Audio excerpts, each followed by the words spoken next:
So this is going to be part news brief and part BBC talk and part, if we have time, reading something from a real leader. So what happened in Spokane, the police took a knee there. It was really very powerful. People were quite happy about that. The crowd was very happy. They protested. There was a protest most of the day yesterday, very peaceful. Then in the evening, somebody broke through the glass in the Nike store. People came in, they were looting it, and there was chaos. And the mayor has called the National Guard to come in. And Inslee has evoked the National Guard for the whole state. There were things going on, riots, protests, and then riots. I'm just differentiating the two. The two are very different for me. In Seattle and also in Bellevue. Bellevue? That's the last place you would think of it. But there was. So we have a variety of people saying a variety of things. So Senator Tom Cotton, he advised Trump to tell the people to call out the military, not the National Guard, the military into American cities. The dear Prez spoke with the governors this morning after last night, remaining all day yesterday, not saying anything. Talked with the governors this morning, told them that they look like a bunch of jerks because they're being so weak, and he gave a law and order thing and told them they have to get it all pushed down and get things back to normal. And, of course, not all of the governors like that or agreed with him. But that was his message. And that's typical Trump, isn't it? When you face opposition, what do? You smash. And, So, but there's other voices speaking. So the NBA coaches, these people have a big voice. They came out together as against police brutality. That's quite good. Just a few stats. 25 states plus the District of Columbia have called us out National Guards. 40 cities have curfews, and there were demonstrations in 140 cities in the country. Then there's what's going on outside the country, which is really interesting. So, because it's getting a lot of stuff internationally. So the Iranian foreign minister took a communique from a U.S. official to Iran from 2018, in which the U.S. was saying, that Iran was oppressing human rights, wasn't listening to people, so on and so forth. I didn't print the whole thing out, but one of the Iranian ministers took that communique, crossed out Iran, and put America in every place. And it was completely true. Completely true. Whatever America was saying to Iran 2 years ago about suppressing human rights, not giving people a voice, there being inequality in the country, developing a nuclear program when they don't need to. Same thing America said to Iran, applied now to us. Then, we all know how,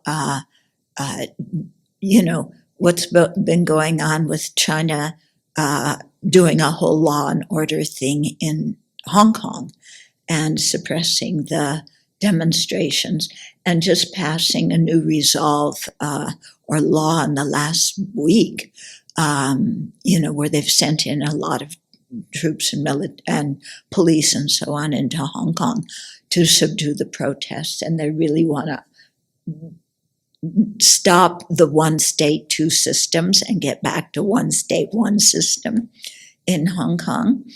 So, that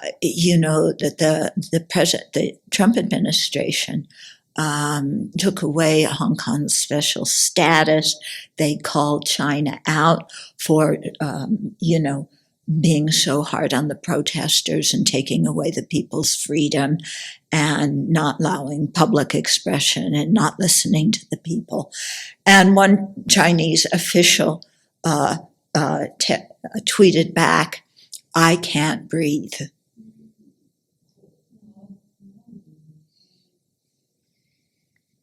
Because whatever we said about China applies to us. And I was thinking that for many people, we may have thought of what's going, the discrimination in America as a lack of equality, but it's actually a lack of human rights. And I think many times we don't call it a lack of human rights because we're so busy telling other countries that they don't have human rights. But what this whole thing has shown with the George Floyd's killing and the police brutality is the lack of human rights in this country that we have been calling out other countries for. And other countries are really questioning America's moral leadership. I didn't know we even had any, but they apparently, other countries look to America as, democracy and human rights and that kind of thing. But they're really questioning it now. Another interesting event, because last week, Zuckerman, who's the guy in charge of Facebook, said that he wasn't going to,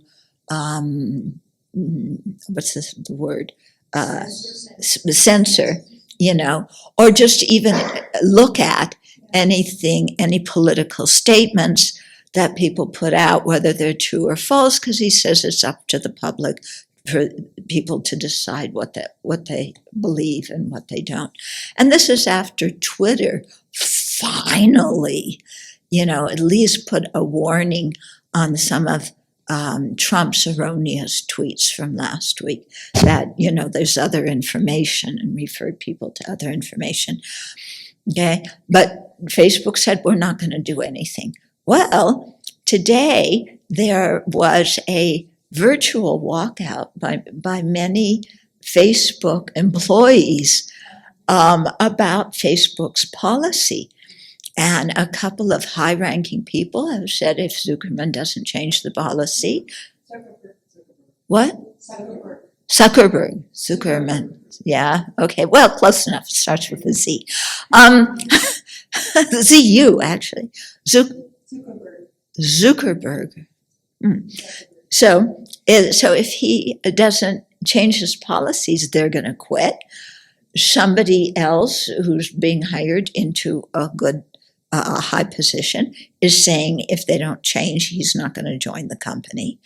So, this is something with the employees themselves speaking up, because also Facebook is known for not having a lot of diversity in their employees, especially among the the executives. Yeah, so that's coming out. So there's a lot going on in a lot of different areas. And I didn't look at what Fox News was saying, but I think we can probably guess. But, thinking about, what I was saying yesterday about, we can't change the world, and in the lack of national leadership, we have to lead in our own circles of influence. And so for us, as a history major in college, one thing I learned in that is when people are not taken care of, they revolt. There's an uprising from, Marie Antoinette saying, let them eat cake, to the Russian Revolution, to every time there's civil turmoil. It's because the populace is being suppressed and people do not have access to anybody who's listening to them. Oh, so I should tell you what happened with Biden, too. I can't leave that out. So he went to a Black AME church yesterday to listen to people who talked about their experiences. And, and he really, really listened. And then he walked around some of Wilmington. Yeah, I think that's the capital. Then also, now this name I'm really going to botch. I can barely manage John and Susan. But what's George Floyd's brother's name? It starts with PH. And anyway, he's been kind of the spokesman for the family. And so one reporter said, has Trump called you? Has Biden called you? And he said, yes, Biden called me. We talked 10 or 15 minutes. It was a great conversation. I really talked to him and told him what I thought. And then they said, well, what about the conversation with Trump? Well, it was short, only about 2 minutes long, and he talked the whole time. So I tried to be respectful and listen. So that was interesting. Then there was, again, the Flint police chief, Flint, Michigan. It was an incredible video. Him and his officers he took off his helmet and his hat. They all put down their batons. They said, we want to listen. And the people all around said, walk with us. And so they walked with them. They did the whole march together. This must have been yesterday, okay? And it was beautiful. And again, no violence, nothing. The people were so happy because they felt like somebody was listening to them and cared about them. Yeah, I mean, that's the whole thing. So then, okay, Obama said something. Yeah, so it's 2 pages long. Shall I read it, the whole thing? Okay. So he did it it was printed on some website called medium.com. Something, I never heard of it. Anyway, the picture at the top, I'm going to try and say this without crying. The picture at the top was one of the impromptu street memorials with flowers and so on for George Floyd. There's a little African-American girl standing in front, maybe 4 or 5 years old, holding a sign saying,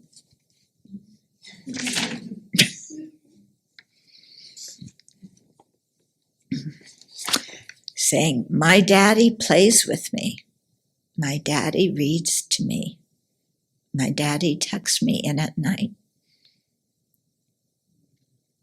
Please don't kill my daddy. I promise he's a good guy.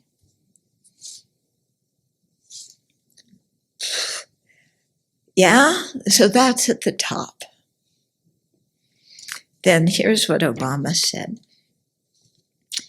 As millions of people across the country take to the streets and raise their voices in response to the killing of George Floyd and the ongoing problems of unequal justice, many people have reached out asking how we can sustain momentum to bring about real change. So here I want to point out something. When you have protests, there's 2 things going on, as there often is among people. The issue that started it, and then the way the discussion is being handled. Okay? many people, the people who are wise, are going to the issue that started it, which is racism and police brutality. The others go to how to handle the violence, ignoring the issues that started it, the issues that lay underneath. And if those issues aren't going to be addressed, you might suppress the public, but it's going to flare up again. Okay, so Obama fortunately knows how to listen. So he says, ultimately, it's going to be up to a new generation of activists to shape strategies that best fit the times. But I believe there are some basic lessons to draw from past efforts that are worth remembering. There was one place in Florida where the organizers of the protest really did it so well.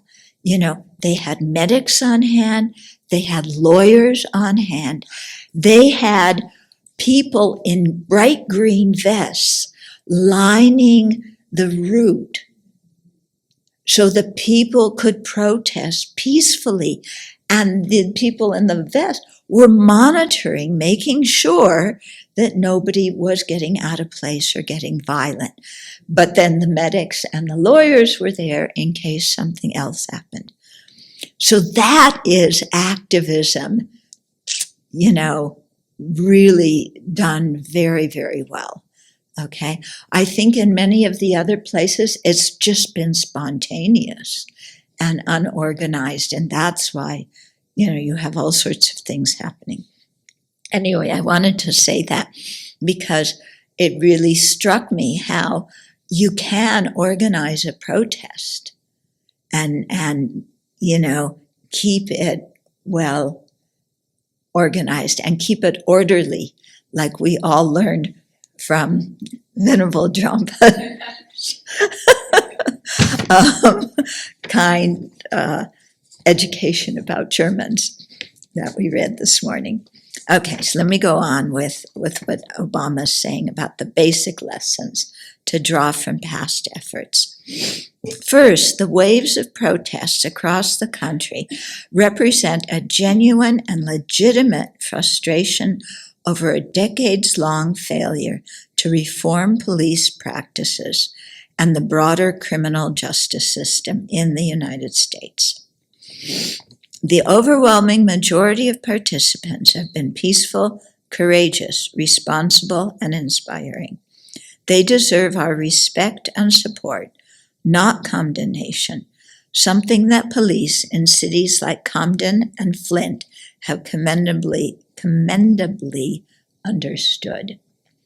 And by the way, de Blasio did say he was proud of his daughter and that for going out and speaking out, and that she told him all the details of what happened, and she had followed what the police had said to do. Okay, here's Obama again. On the other hand, the small minority of folks who've resorted to violence in various forms, whether out of genuine anger or mere opportunism, are putting innocent people at risk, compounding the destructions of neighborhoods that are already short on services and investment and detracting from the larger cause. I saw an elderly Black woman being interviewed today in tears because the only grocery store in her neighborhood had been trashed. If history is any guide, that store may take years to come back. So let's not excuse violence or rationalize it or participate in it. If we want our criminal justice system and American society at large to operate on a higher ethical code, then we have to model that code ourselves. Second, I've heard some suggest that the recurrent problem of racial bias in our criminal justice system proves that only protests and direct action can bring about change, and that voting and participation in electoral politics is a waste of time. I couldn't disagree more. The point of protest is to raise public awareness, to put a spotlight on injustice, and to make the powers that be uncomfortable. In fact, throughout American history, it's often only been in response to protests and civil disobedience that the political system has even paid attention to marginalized communities.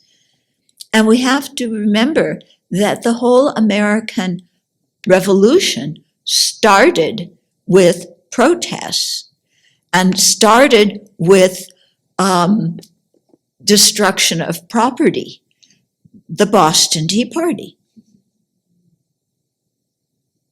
Yeah? That was my comment, not Obama. Okay?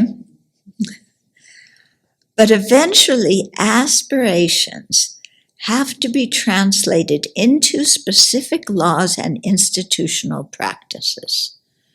Okay, so the protest brings awareness to the issues, but you can't leave it at that because that doesn't change the system. Okay? And in a democracy, that only happens when we elect government officials who are responsive to our demands. Moreover, it's important for us to understand which levels of government have the biggest impact on our criminal justice system and police practices.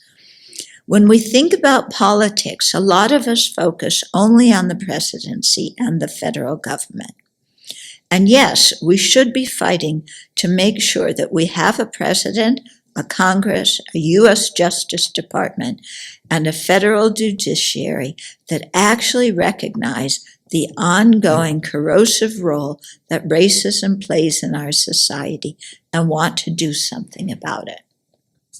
But the elected officials who matter most in reforming police departments and the criminal justice system work at the state and local levels. It's mayors and county executives that appoint most police chiefs and negotiate collective bargaining agreements with police unions.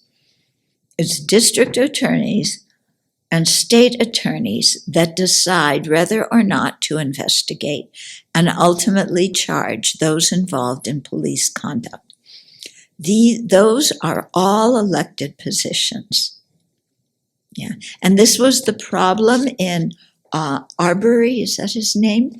His case, that it took 2 months for them to charge somebody, and unless there had been protests, they never would have charged anybody. And it was the protests also that rose the awareness about Floyd, and it was the local police that arrested him. And now they're having a certain district attorney that the Black community trusts more lead the case. Yeah, one of the people in the department they didn't trust so much, so he appointed somebody that the community trusts more. Okay, so those are all elected positions.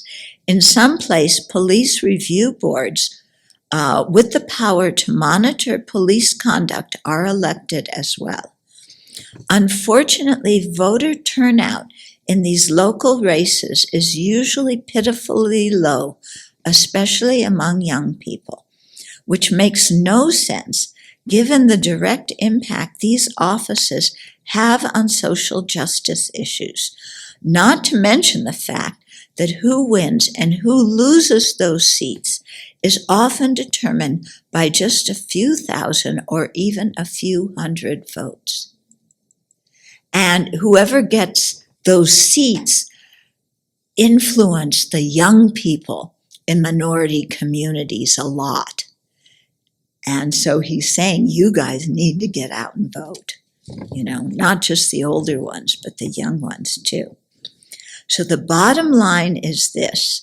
And I mean, look how he's being constructive and giving tips on how to remedy the situation without bad-mouthing anybody. This is what leadership does. So the bottom line is this. If we want to bring about real change, then the choice isn't between protest and politics. We have to do both. We have to mobilize to raise awareness, and we have to organize and cast our ballots to make sure that we elect candidates who will act on reform. Finally, the more specific we can make demands for criminal justice and police reform, the harder it will be for elected officials to just offer lip service to the cause and then fall back into business as usual once protests have gone away.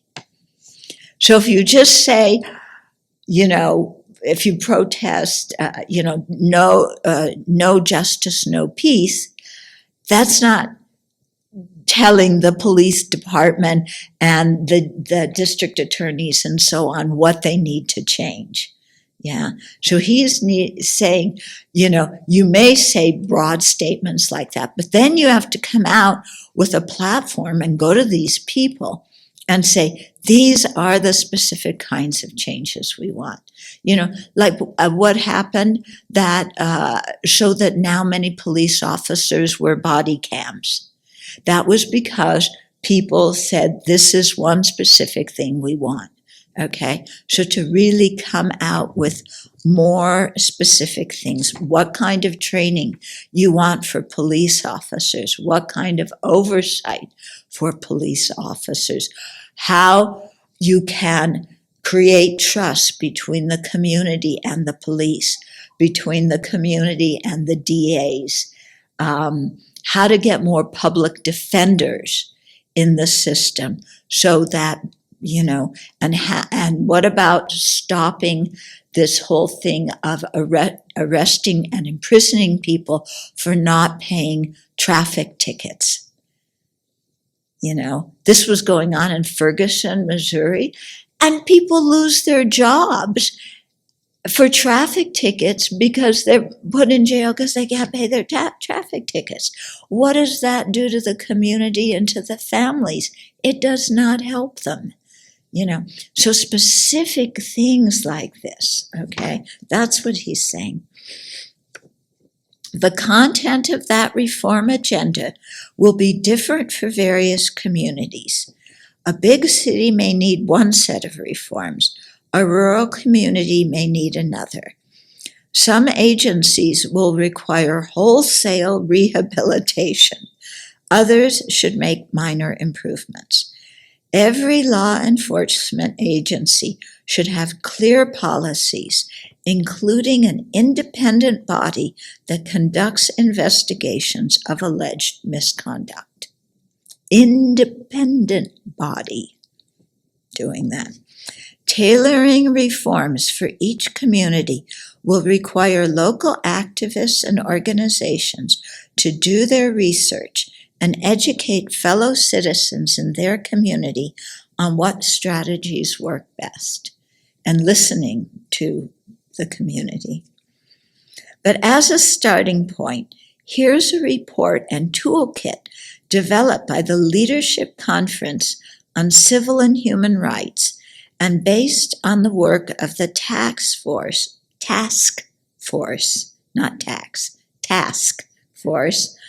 on 21st century policing that I formed when I was in the White House.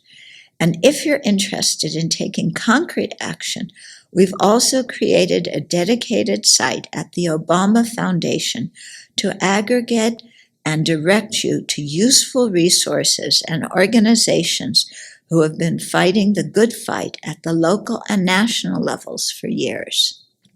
So he's giving people resources. I recognize that these past few months have been hard and dispiriting, that the fear, sorrow, uncertainty, and hardship of a pandemic have been compounded by tragic reminders that prejudice and inequality still shape so much of American life. But watching the heightened activism of young people in recent weeks of every race and every station makes me hopeful. If going forward we can channel our justifiable anger into peaceful, sustained, and effective action, then this moment can be a real turning point in our nation's long journey to live up to our highest ideals. Let's get to work.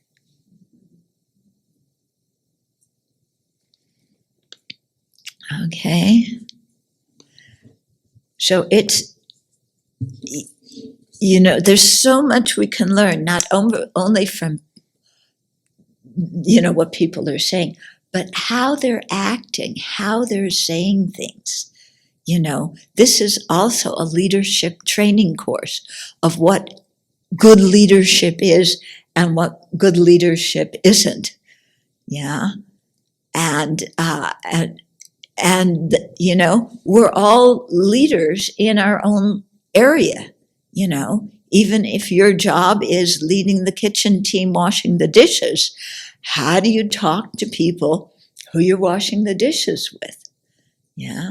So in any kind of thing, how to listen to conflict, and really listen and hear people and try and help. And it takes much more time to listen. And I know for myself, sometimes I just get exasperated when I see what appears to me to be people's unrealistic complaints. You just want to say, shut up and be cooperative. And sometimes you need to say that in a leadership position. But other times you really need to sit and listen to what people are saying. And you may agree with it, you may not agree with it. You may act on it, you may not act on it. But the listening part is very important. But everybody needs to listen. Yeah. So